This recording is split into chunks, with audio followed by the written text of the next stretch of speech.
Hello, everybody. Welcome to the Energy Realities Podcast. My name's Stu Turley, President and CEO of the Sandstone Group. We have a lineup today that you would not believe. We have Tammy Nemeth coming around the corner. She is the head honcho over there at the Nemeth Report, and we're not sure if she's I think she's in the UK this morning instead of Canada. How are you this morning? I'm doing well, thank you. Yes, I'm in the UK, suffering like cold and apparently snow, which we haven't received yet, and lots of rain. And I had a funny thing on Twitter or X, excuse me, that said that they're going to start coming after the United States people that put out mean tweets and show up on our doorsteps. That one will be a lot of fun. So yeah, that would be fun. I'd like to see you try. Oh, absolutely. I can't wait to see some Bobby on my porch. And then we have Irina Slav. Irina Slav is in Bulgaria this morning. And how are you? You have got irinaslav.substack.com. How is everything in your world? Everything is just great. Thank you, Stu. We have a really warm winter this year. And I'm not complaining. Well, it makes it easier for your solar panels to kick in. And absolutely. They're working great because it's cold but sunny. Cold but sunny works. It's that 15 pounds of snow on the roof that makes it a little tough. Yeah. We haven't had snow yet. No. Are you ready for a fantastic 2025? Absolutely. Yeah. It's looking good. If that news about Trudeau turns out to be right, and after all the news reports, I think he's out of options. I think he is. Sad to hear. And I think that President Trump is a troll master. Did I just call him a troll or a troll master? And then we have David Blackmon coming around the corner. David Blackmon is not just a David Blackmon. He is the David Blackmon. And you can find him on blackmon.substack.com, on, let's see, Forbes, Daily Caller. I believe that Elon has us on a speed dial. Welcome, David. How are you today?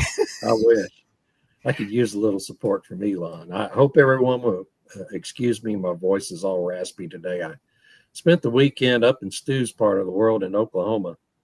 Well, not exactly, but in Oklahoma City, not exactly Stu's part of the world. And and naturally, every time I go to Oklahoma City, I get caught in a snowstorm. And that hit last night as the volleyball tournament we were attending for our beautiful little 12-year-old granddaughter was concluding. And so it was a very interesting, long drive back to Mansfield, Texas, I got to tell you. Anyway, we got in about midnight. And wow. I got 4 hours sleep. So. I would rather work on my backhoe and work on digging up retaining walls, putting in new pipe, diverting all of the water off of my land and put it into my neighbor's left-wing Democrat yard rather than deal with an in-law. In case Sydney watches this, I love you, kid. You played great, and I was happy to be there. That's the important thing. Yeah. Well done. All right. Well, today's topic is natural gas. It has the power to change. I mean, natural gas is cleaner. The EIA has even said that the United States has lowered its CO2 output over the last 5 years by over 20%. And when you consider why, it's because we replaced coal plants with natural gas plants. It's pretty clean. And you take a look at a pipeline, I'd rather look at a buried pipeline than look at a windmill. And what are your thoughts on nat gas there, Tammy? Well, I mean, it's really interesting because when they started to get rid of coal in the United States and closing down coal power, they built up natural gas power plants. And you saw the emissions in the United States go, nosedive. But then in the next breath, once that had been, taken care of kind of thing, then all of a sudden these studies, and I put that in scare quotes, come out saying that natural gas actually has more emissions than coal. So it's a matter of don't believe your lying eyes, believe these experts who have a axe to grind against hydrocarbon companies. And the facts kind of speak for themselves that once coal was removed and natural gas was built up, the emissions went down. So I think that the future going forward will be very interesting, especially in Europe, because as Irina's probably going to talk about in her stories there, the price cap on natural gas is due to expire. They're talking about different ways to come up with a price for Europe. In the UK, it's ridiculous. And they're shutting down the North Sea, which makes no sense, and then importing gas. But that's okay because apparently they're going to build enough wind and solar and batteries and flywheels that they won't need as much natural gas as people think they will. So the government in the UK is living in fantasy land. The EU is trying to struggle with reality. Canada has this massive potential that the activists have been litigating left, right, and center. So it takes forever to build anything. So there's potential with the new American administration to turn that all around. Wow. And Bulgaria cannot seem to get their government to move, can they? That is in line with the problems coming around in the EU right now, Irina. Holy smokes. We can't get, when I say we, I mean the people we vote into parliament. They can't get together to form a government. We will be voting again this year, people, for the 8th time. I don't know what to say. Wow. Yeah. It's Well, what do you think the EU and nat gas is going on? Because right now we had several huge things go on last week with the Ukraine pass through on their pipeline. When they stopped it, that is actually going to turn Ukraine into a fourth world state of being at the bottom of the food chain. You have the Slavic countries around there now having to get their gas from LNG imports. You now have President Trump, who is now there are rumors that a U.S. company may be buying Nord Stream. And if that happens, you have instant cash flow because you could turn on from Russia to Germany under the Baltic Sea. One of the pipelines is still functional. They only destroyed 3, whoever destroyed it. You'll never know. Yeah, we never know. We know that it was not a Ukrainian on a 3-day cruise on the USS Minnow. So we know that it was not that. And so when we sit back and we look at the paradigm shift, Turkey is looking to be a natural gas hub. And you take a look at Germany's green policies. I'm throwing all this out here for the team to talk about because deindustrialization has happened in the UK and in Germany. Germany has then turned around and gotten rid of their nuclear fleet. They're now buying nuclear energy from France. And now they have just purchased a substantial chunk of uranium from Russia. You can't buy this kind of entertainment. This is entertainment, and we are only on January 6th. My head's exploding. David, what do you think? Well, there's what do I think? Gosh, there's so many things I think. So yes, there's no explaining the energy policies in Germany or England other than they are intentional efforts by left-wing politicians to deindustrialize their societies and destroy their national economies to make their populations poorer and easier to control. I mean, I just think it's so obvious on its face now. Even a lot of liberals in the United States are recognizing it, and more will as time goes on. I think I would be remiss if I didn't mention the fact that our podcast today is being recorded on a day when President Joe Biden's evil minions will have their titular leader, supposed president, read a statement setting aside 625 million acres of the U.S. offshore off limits to leasing and drilling for oil and gas. Yep. Now, that's the Atlantic coast, the Pacific coast, and the eastern Gulf of Mexico are all going to be set aside and off limits to leasing and producing oil and natural gas for the future under the OCS Lands Act. It's going to be difficult for the Trump administration to reverse that order. I know they will try, but unfortunately, the way the OCS LA is written, Section 12, for anyone who wants to review it, it's Section 12.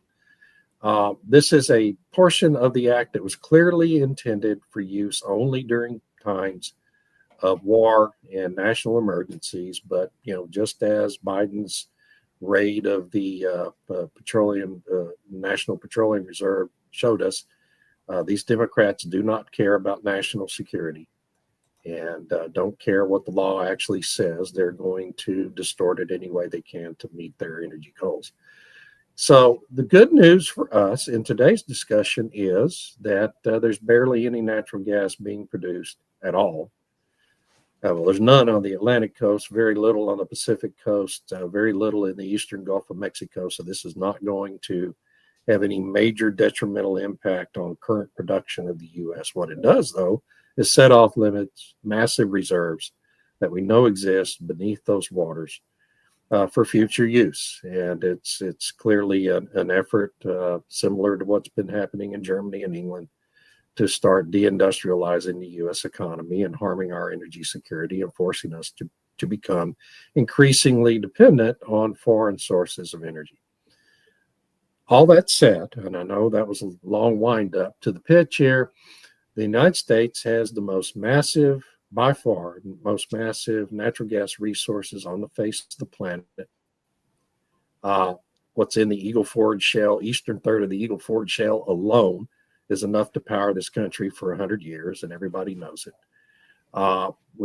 It's just an almost inexhaustible supply of natural gas, and so the Biden, Trump administration is going to come in, do everything it can to support the oil and natural gas industry and the continued growth of our LNG export capability for those countries in Europe and Asia who value both energy security and reduction of their emissions from their energy sector by using natural gas to displace coal. And, it's a very bright future for natural gas, I think. As we look at the global landscape, the future is really, really bright, given the new American administration and hopefully a changing government coming in Canada, which also has some very, very big reserves of natural gas. And that's just what we know in Canada. The other thing I think we ought to also mention here is that there's so much undiscovered resources yet to be found. I mean, barely a tenth of Canada has even been explored for natural gas. Greenland, there's no telling what's underneath Greenland. This is part of why Donald Trump is very serious about wanting to buy Greenland, because of all the known mineral resource that's beneath the ground there and all that might be there if people are allowed to explore for it. And there's a lot of other parts of the world. We're just getting started finding natural gas on this planet, and there's just a lot more to come. Anyway, I love the Prime Minister of Greenland saying to Denmark, it's kind of like, I can tell he'd been following Trump's X posts, because he said, "Okay, I'm in." Yeah. No, yeah. I mean, that's the thing. Greenland is owned by Denmark. They don't want to be owned by Denmark. And, Denmark probably has a price they take for Greenland. You can't buy a country or an autonomous region or whatever. Well, I mean, we've done it before. We bought Alaska from Russia for $5 million. Huh? It will set a precedent. It could be a dangerous precedent. But we bought Alaska for $5 million from Russia. Yeah, but that was a very long time ago. We did the Louisiana Purchase from France. I know. I mean, that's how the United States was built, in large part. So, I mean, the precedent's already been set. It hasn't been done really in modern times, but, Denmark's got a price we ought to pay it, I think. Yeah, I think the Chinese are already in Greenland exploring for minerals. That's a big part of the problem, too. That is So- a huge problem. Tom puts out a very good point here. The assault against coal is opening up a window where natural gas can step in for dispatchable resource need. The build for providing adequate supply and transportation is a huge question. Removing coal is happening with the expectation of gas replacement, but I fear I will end up naked, renewables, and dying in the cold. Outstanding point, and I don't want to see you naked in the cold because that just puts up a frightening thought. Tom, But when I we would sit, be interested to know where you live. I don't know if he's in the United States or another country. It would be interesting to know. But in the United States, we already have so much infrastructure. It really hasn't been a problem. But in other countries, I know that would be an issue. except in the West Coast and East Coast, where you have the Democrats running, we have the Jones Act that could help out with LNG, because most of the LNG coming into the U.S. is from Trinidad and Tobago, and it would be he's in Minnesota. But it's in Minnesota. That is a foreign country. Okay, thank you, Tom. It is a foreign country. Thank you. And so Just when you kidding. sit back and take a look, if President Trump could get rid of that, this is the world's view of this. President Trump could be controlling the EU's natural gas, how fast that Germany could be restored again to cheap Russian natural gas. I believe we will see an end to the war very quickly. However, if you see a U.S. company come in and buy Nord Stream for pennies on the dollar, kind of like buying Greenland, this could actually be President Trump standing there go, no gas for you. Holy smokes, we just turned into a Putin now. I'm like, oh, this is weird.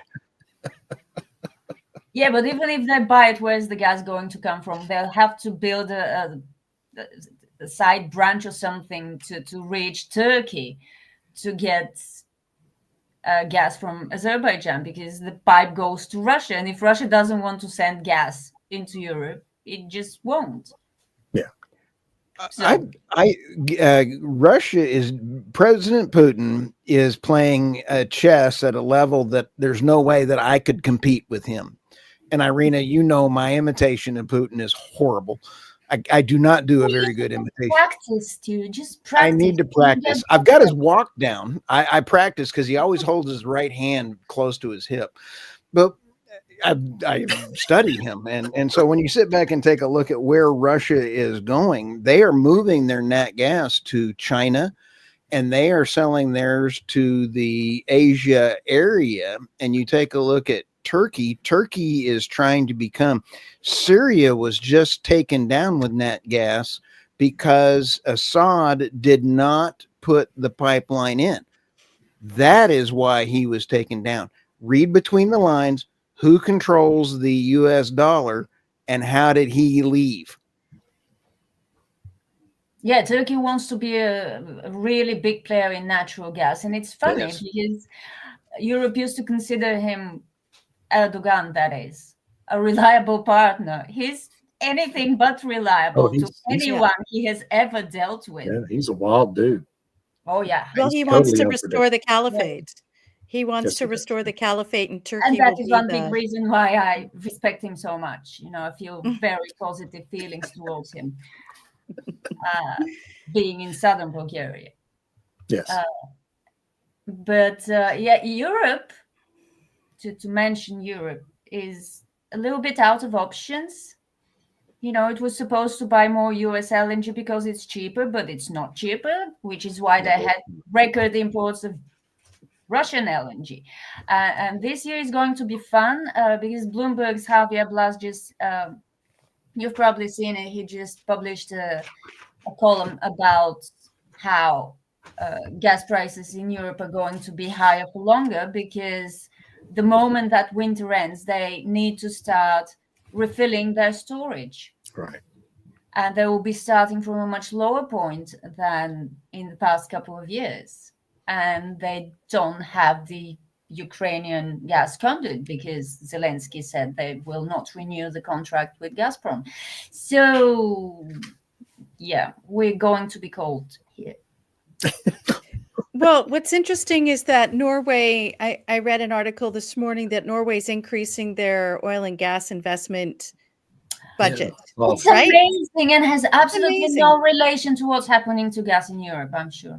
I'm sure. I'm Yeah. sure. Certainly not. Yes, no. And if I could point out about Russia and its LNG or its natural gas, my understanding, I read an article last week that there's a bit of a dispute going on with China because China knows that Russia has limited markets in which it can sell, and it's demanding extremely low prices because, Of course it would. of course, Yeah. right? And Because it can. and so now it's creating this friction between Russia and China knows they have Russia over a barrel, and it's unclear how that will resolve going forward because it's like I said, so if Ukraine and Russia come to some kind of a peace, and there's been all of these, demonization of Russia and saying you can't buy Russian gas, even though on X today there was a chart showing the amount of Russian natural gas that was still flowing into the EU. Mm-hmm. Then how does that relationship get rationalized after the peace? Because they've been so demonized. Are they going to do like post World War II Marshall Plan between Ukraine and Russia? Are they going to exert reparations from Russia, like like after World War I and that stuff? will totally work. To exert reparations, sure. Russia has to lose, which I think is clear is going to happen. I think the Europeans will just try to pretend this didn't happen. They will try to pretend they did not demonize every single Russian living in Europe or in Russia. Yeah. Except they've taken the assets and they've been selling them. I know. It will be and tough, giving it but to they Ukraine. will try to do just that, exactly like that they will do with the energy transition. You bring up some fabulous points, and I apologize for complimenting you today, Tammy, but wow. The whole thing is, if your world leaders do not provide cheap energy to their people, regimes change. And Germany, the EU, New York, New Jersey, and California and Canada have failed. Is that a fair statement? Can you repeat that? Say that again. If leaders do not supply cheap energy to their constituents or their citizens, regimes change. They either get voted out or they get taken down. Take a look at Syria. It was energy related. Everybody thought it was not energy related. It was over pipelines. I've been talking to people around the world about it, and it is about pipelines. And why is the U.S. military still in Syria in the oil fields? Oops. Well, okay. So to your point about cheap energy without it, if you increase the price too quickly, perhaps, or whatever, then governments will fall and people get upset. But if you look at, say, for example, the first energy crisis where you had the prices increase absolutely dramatically, and people were told, well, this is just the kind of way it is, and we'll do our best to try and lower the prices. And sometimes there were subsidies, sometimes not. And then when the prices plummeted, they kept the taxes on. They increased taxes because they said, hey, people, you'll waste the energy if it's not expensive. So we're going to keep it at a relatively expensive level so that you don't waste it. So on the one hand, I think that people will get very upset if they don't necessarily have cheap energy. But it's like what Tony Blair said, where you keep increasing the tax rate until the point of people revolting, and then you pull it back. So it's like this incremental increase to see how much they can force people to pay. Then you pull it back, and then you increase it up again, and then you pull it back. And until I don't know what that breaking point is where people will actually revolt. Right. But I think it's not just the expense, it's also reliability. So if you're suffering through blackouts and you're paying a fortune and being told that you have to pay a lot so we can make it more reliable, and it's not more reliable, then people will get upset. But I don't know what it will take for Western people to actually be so upset to force real change, getting involved in their local political communities and so on to affect real change. I don't know what it will take, because they went out and they complained, and conservatives in the UK gave them the same crap as Labour, and then they voted Labour. So now the only alternative is reform, but they haven't really thought out what their policies are. And it's another 5 years. So I don't know. I don't know what it will take for people to be upset enough. And I don't think higher prices alone are enough to do that. Right. Because people are so ignorant, right? They don't understand what's causing the higher prices, because the media is complicit with the government in ensuring that the public remains ignorant. So, people say, well, my electric bill's too high. And the Labor government says, well, you just need another subsidy, but we have to have higher taxes and higher rates for the subsidies. And people just throw up their hands and go on about their daily lives because they don't understand any of it. The BBC isn't going to tell them the truth. And same thing in the United States. 80% of the people walking the streets in the United States couldn't tell you in any way whatsoever where their electricity comes from when they flip the switch. They just think you flip the switch and there it is. Yeah. And it's because our education system doesn't tell people either. It's a wonderful, if you're a authoritarian person in an authoritarian, aspiring totalitarian government like we have in Canada and Germany and some of these other countries, and the United States to thankfully a lesser extent, I mean, you've created a hell of a racket for yourself. I mean, it's a self-perpetuating deal. Even in the Trump administration, it's going to be really hard to weed out all these scumbags out of all these agencies who have been destroying the country from within for the past 4 years and 12 of the last 16 years. And that's because the Congress, made up of largely the same kinds of individuals, has enacted all these laws that make it difficult to fire anybody in the federal government. So Trump talks a big game about doing that, but the nuts and bolts of the situation are extremely complex and difficult. Same thing with this offshore ban that Biden's announcing today. Trump has said, well, I'll reverse that. Well, it's not that simple, as we found out in the past. And it's going to be years of court cases that are going to have to be resolved ultimately by the Supreme Court. And by then, Trump's term in office is probably going to be over.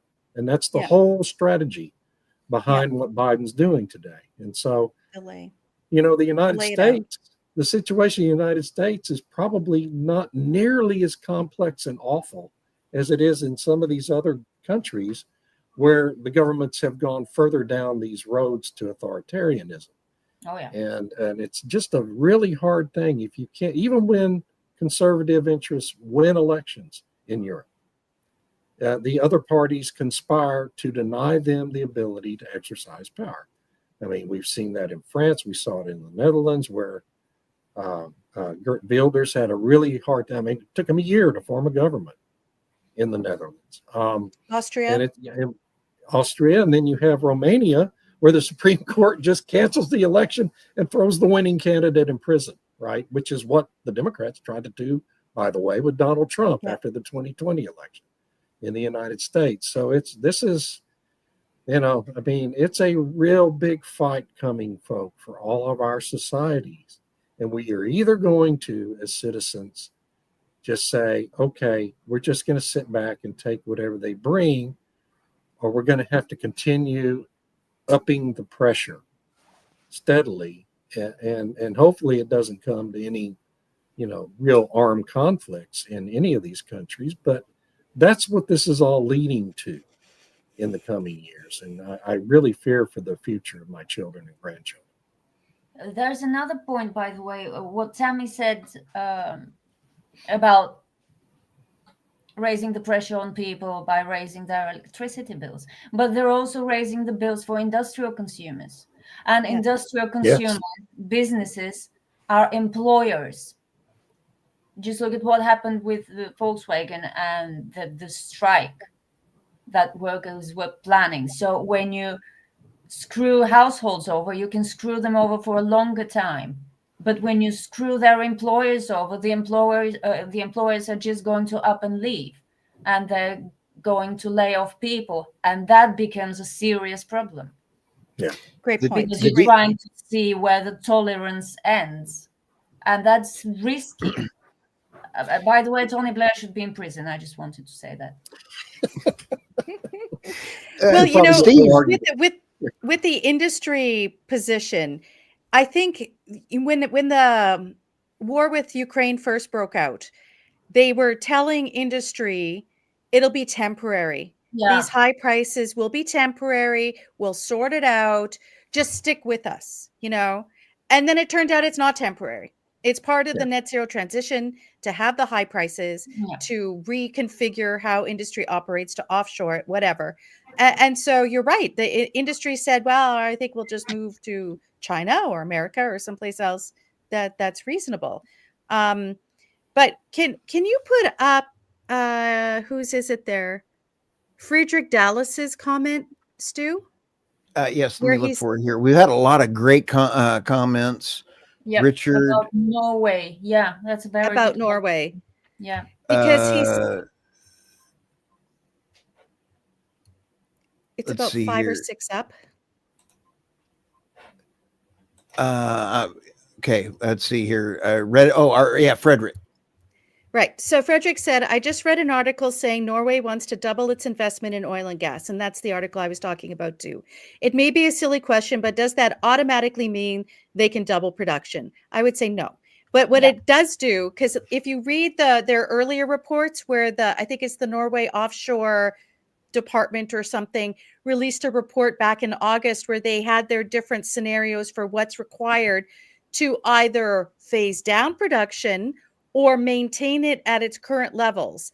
And in order to maintain it at current levels for the next 10 to 15 years would require a significant amount of investment, not just to with technological developments and so on, in order to maintain production from existing fields. But a lot of those fields are starting to run dry, and they need to also explore and bring new ones into production to maintain that current level, because they've been increasing to some extent in order to offset what Russia was providing to the European Union. And so a lot of this doubling of investment is in order to maintain the current levels of both oil and gas production. Irina, do you think, is that right?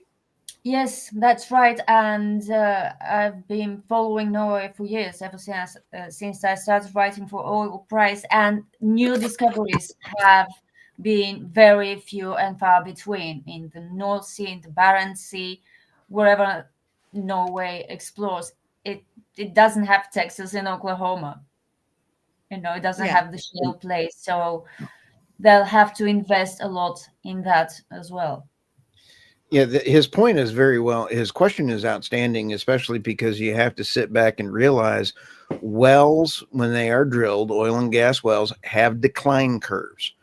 And each well is different in how much and how fast they will decline.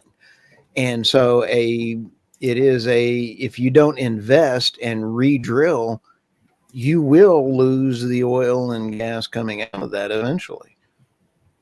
Yeah, exactly. So great question. Mr. Underhill says Whoops, Stu froze.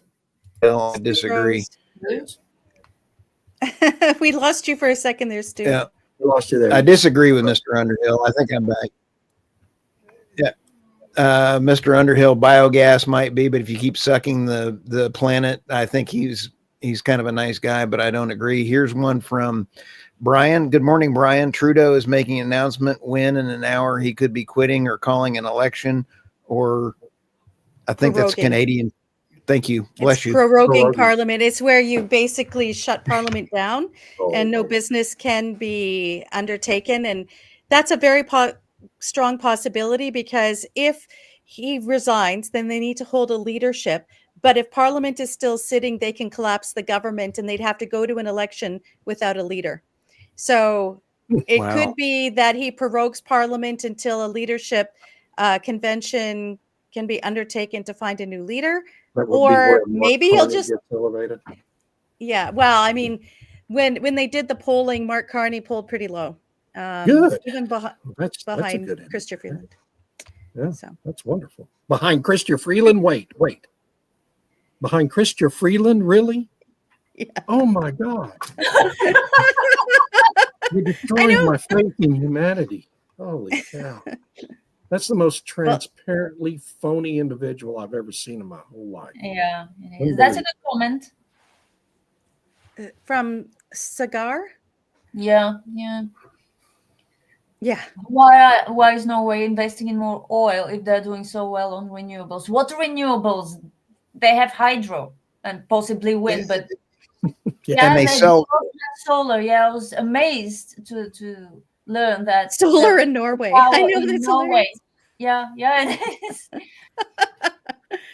Well, I mean, it's their hydro, right? And then that's what increased the cost to the Norwegian population because they had to send a bunch of electricity through the interconnects to mainland Europe and probably the UK as well. I think the UK has a new interconnect with Norway. And the public was like, whoa, whoa, whoa. We're paying for all this, and now we have to pay this increase in price. The social contract was that the Norwegian people would not have to pay such significant prices for electricity because they've been making these investments in their hydro and oil and gas.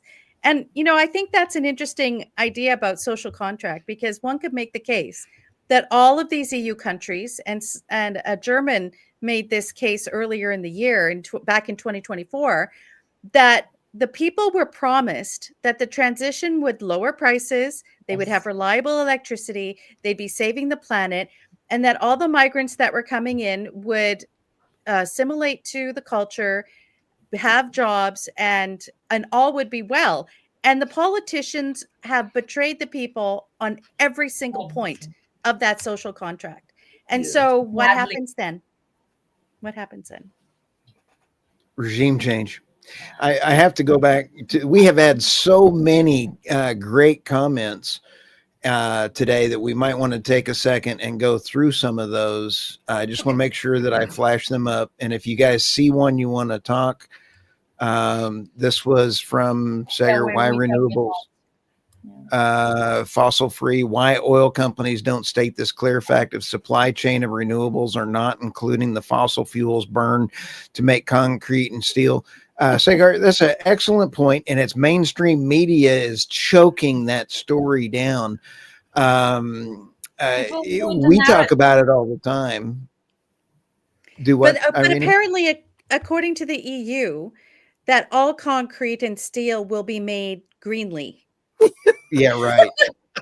Right? Emission-free, greenly, whatever. Admitting that will just kill the narrative. It will kill any idea, any argument that there could be a transition.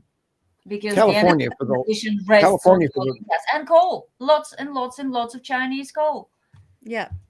They're still California building. is an example. California is an example of this. For the last 5 years, I've been tracking the coal use in California. Coal use in California. They have 0 coal plants in California. Their coal use has gone up. Why? Sure. Cement, coal, coking, coal, and then they have one power plant in Nevada that goes across. Yeah. So, come on, I agree. Okay, let's keep going. This is fun. You guys are rock stars today. Oh, what about the Keelak project in Alaska? That was like one of the first comments. Okay. That is an LNG export project proposed for the North Slope of Alaska.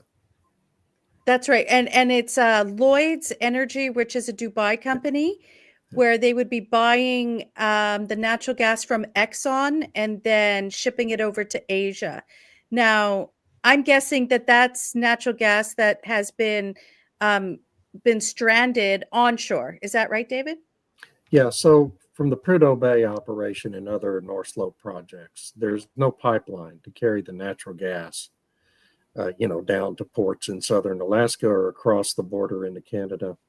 There's never been a gas pipeline built. The Trans-Alaska line moves crude oil only. So what's been happening in those projects is the gas gets produced, and it's either used, a tiny portion of it, by the local communities because they're a very small population up there, or it's re-injected into the ground. And so, there's a lot of that. I mean, there's an enormous amount of natural gas produced up there, but just doesn't have any way to get out of there. And so this LNG export project wants to go forward and create at least a means for taking some of it away and exporting mainly to Asian markets, obviously from Alaska. So, hopefully that'll get done at some point. It'll probably have to be during a Republican administration. I'm shocked, frankly, that the Biden White House hasn't moved to, cancel that project. There must be money trading hands somewhere with the Biden family to keep that one alive. I don't want to impugn it. I want to bring this point up here. Joshua D. James on, I believe this is David's LinkedIn. Wood is a renewable, petro is a renewable, methane is a renewable, solar and wind and hydro are not renewables. I'd like to add, though, why is it the United States is cutting our trees down, putting them into wood pellets, putting them on a ship, and then selling them to the UK as renewable? Sorry, I just thought that was kind of funny. I just thought it's all crony politics. I mean, it just is. The wind, solar industries have become cronies of the Democratic Party in the United States and liberal parties in European countries and Canada. And, it's all a money thing. Yeah. I want to see that, this has been a fantastic discussion, and I think we've covered a lot of our stories here. But David, you also had talked about why the EIA should be put on Trump's target list. Yeah, I want to talk about that one mainly. The New York thing is just another, bit of stupidity from New York's government. IEA, I think the United States is one of the subscribing countries. IEA was created in 1974 during one of the right after the Arab oil embargoes to provide accurate information about oil trading and supply and demand globally. Okay, that's what its original mission was. The United States was one of the original countries. The 17 countries, I believe, funded it.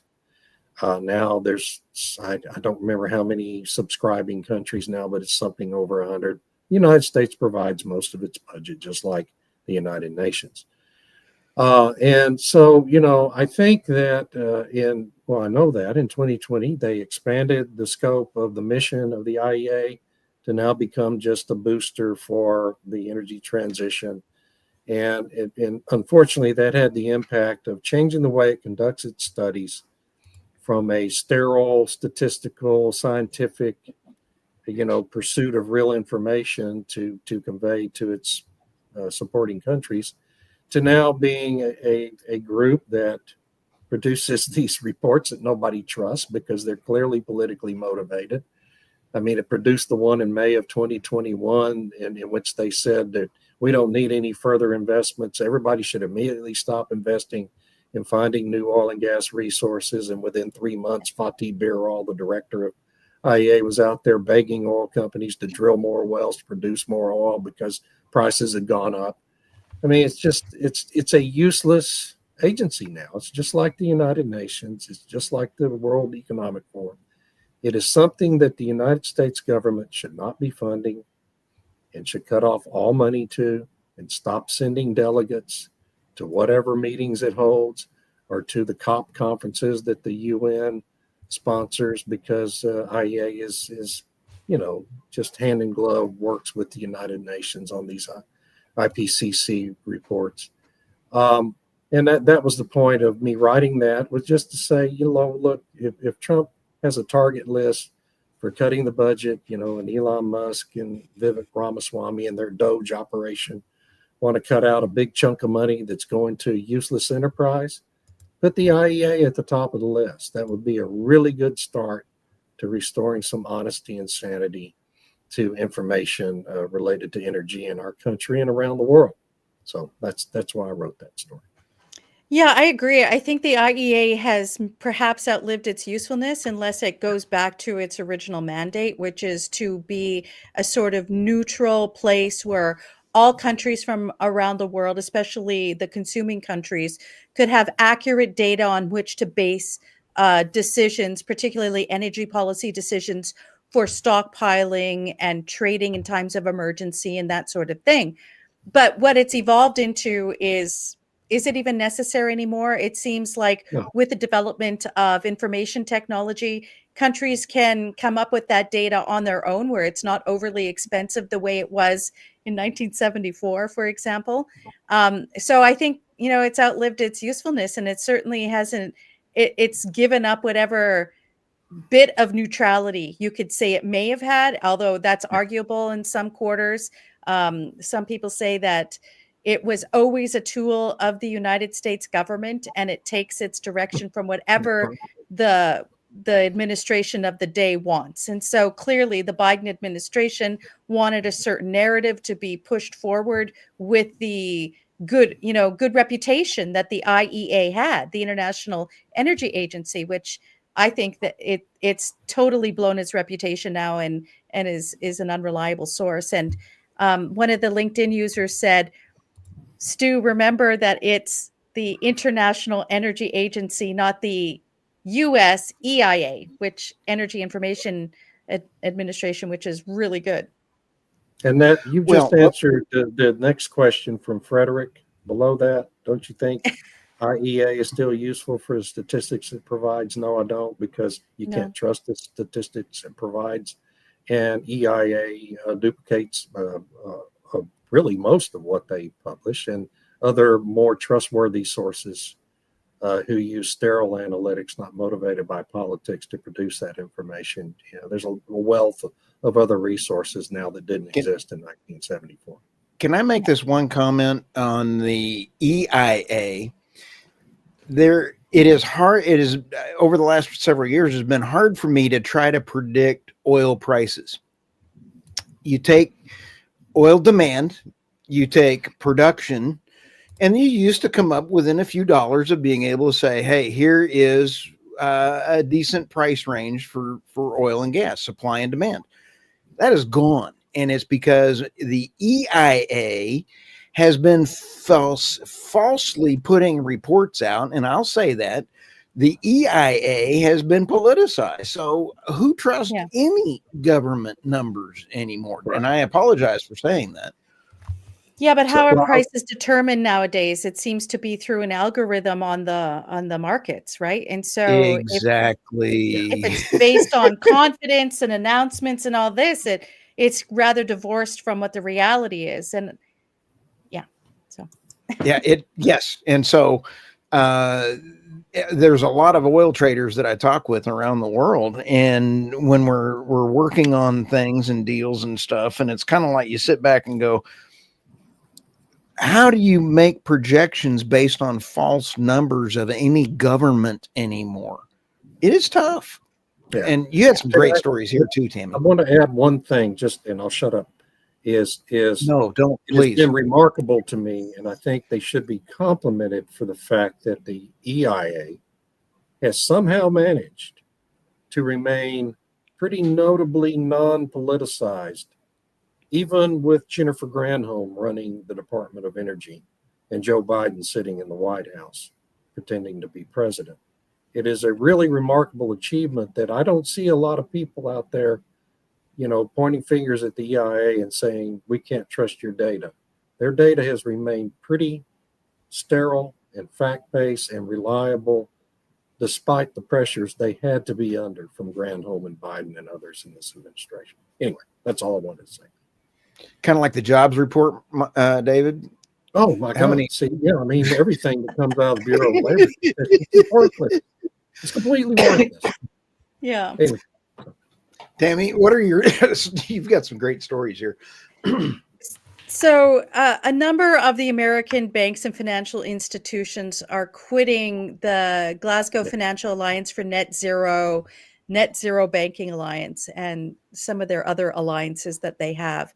And part of the reason could be the second story there, which is the Judiciary Committee released a report about a week before Christmas, where it talks about the climate cartel and the collusion that was done in order to pressure the changing of boards in order to put forward the net zero agenda. And they use as the big example what happened to Exxon with the little red engine number 1 or whatever, that where they were forced to replace their board with activists, basically, and how they use that as a trial run. And the report goes on to describe how Climate Action 100 and the Net Zero Banking Alliance people, GFANs, which is Mark Carney and Mary Shapiro, who were interviewed in April 2024, where they say they're quoted throughout this this report on how to leverage what was done to Exxon to do it to every company that wouldn't cooperate with the net zero transition idea, and how transition plans, climate accounting, climate disclosures were absolutely central in order to phase these companies out of business. And so it's interesting that report comes out, and then a couple of weeks later, a bunch of banks pull out of the GFAN's Net Zero Banking Alliance, probably because they're going to be targeted with antitrust behavior issues.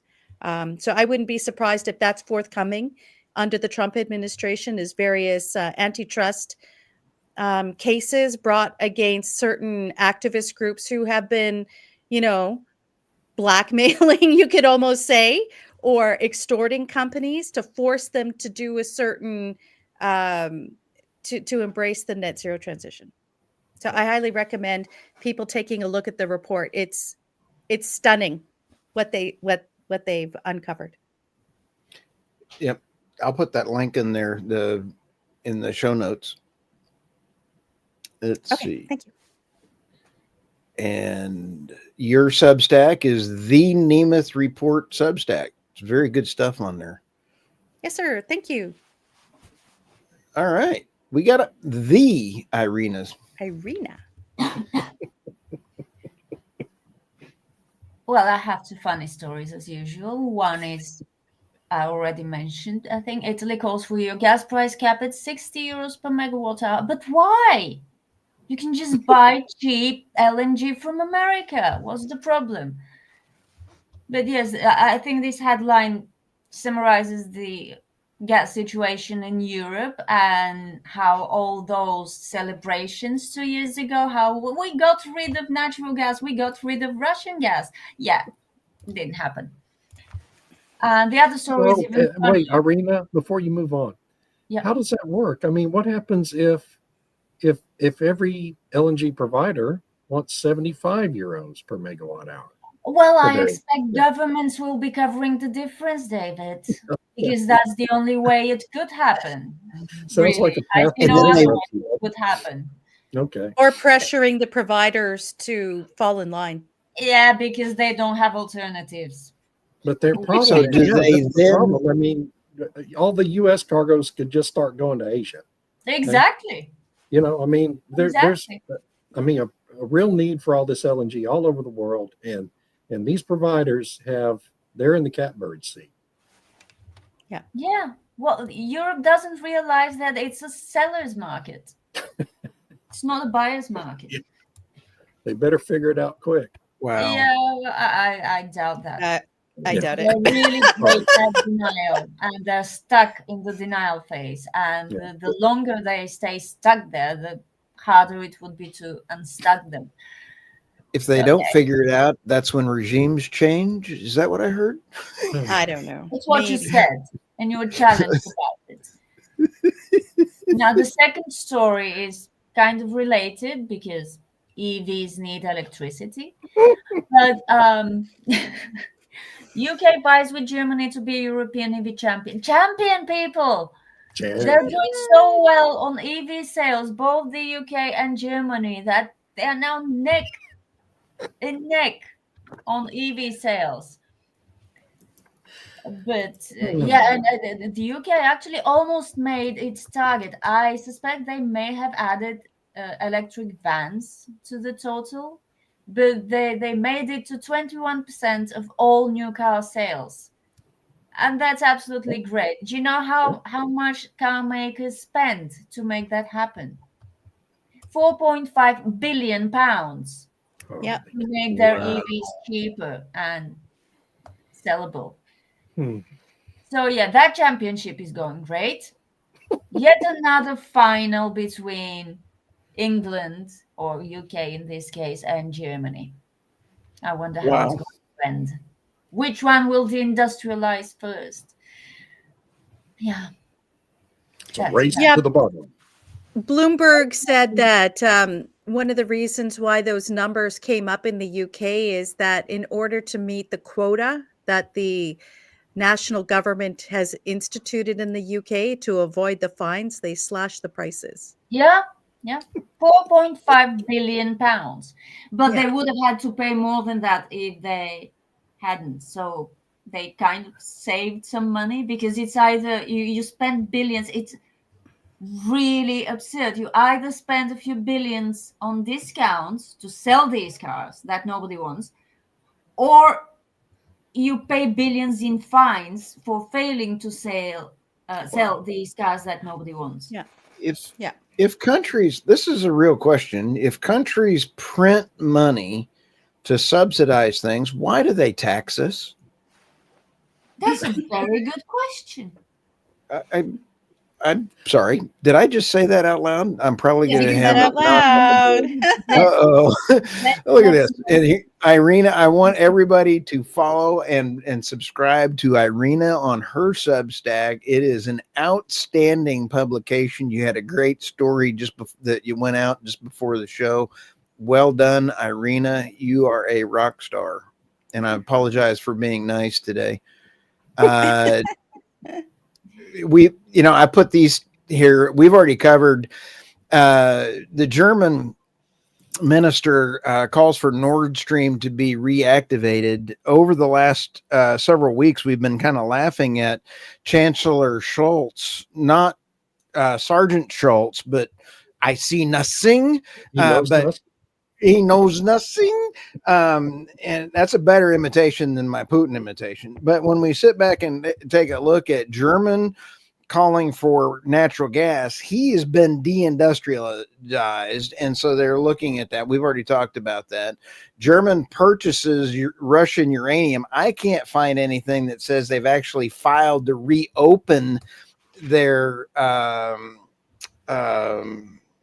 nuclear plants again, but that they're buying Russian uranium. You can't make this kind of fun stuff up. And we've already talked about Biden's traitorous behavior.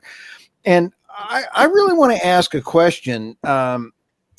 If you're a oil company in the United States, wouldn't you want to leave New York if she has put in the climate reparations to big oil, and then she's now trying to ban fracking, ignores the 1 trillion in gas reserves in New York, which is just north of the Marcellus? Like David said, they're tough to try to get to. Why would you want to do business in New York if you're an oil company? I just want to throw that out there. And then you got to add the new fee. What do they call it? The congestion fee. It's like the ULEZ fee in London, right? And it's works similar, and it's $20 to get across the Brooklyn Bridge into Manhattan now.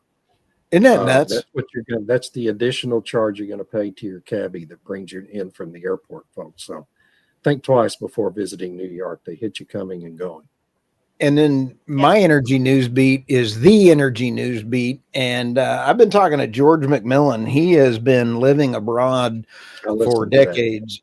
And he is a sharp cat. I've probably spent 30 hours on the talking to him about the world geopolitical pipeline situations. And I've got maybe 10 hours recorded. The man is amazing, and it's really truly frightening what governments do in the name of pipelines. Yeah, and did I say that out loud again? Yeah. Dang. So it is now 9:00, and let's go around the horn real quick and have closing thoughts. Tammy, what are your first closing thoughts?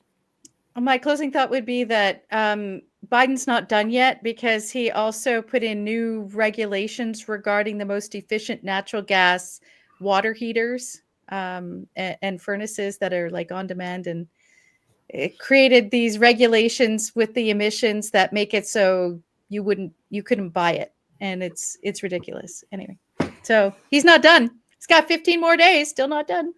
We're 14 days. Oh, I almost want to pull a lurch. David, how about you? Last thoughts?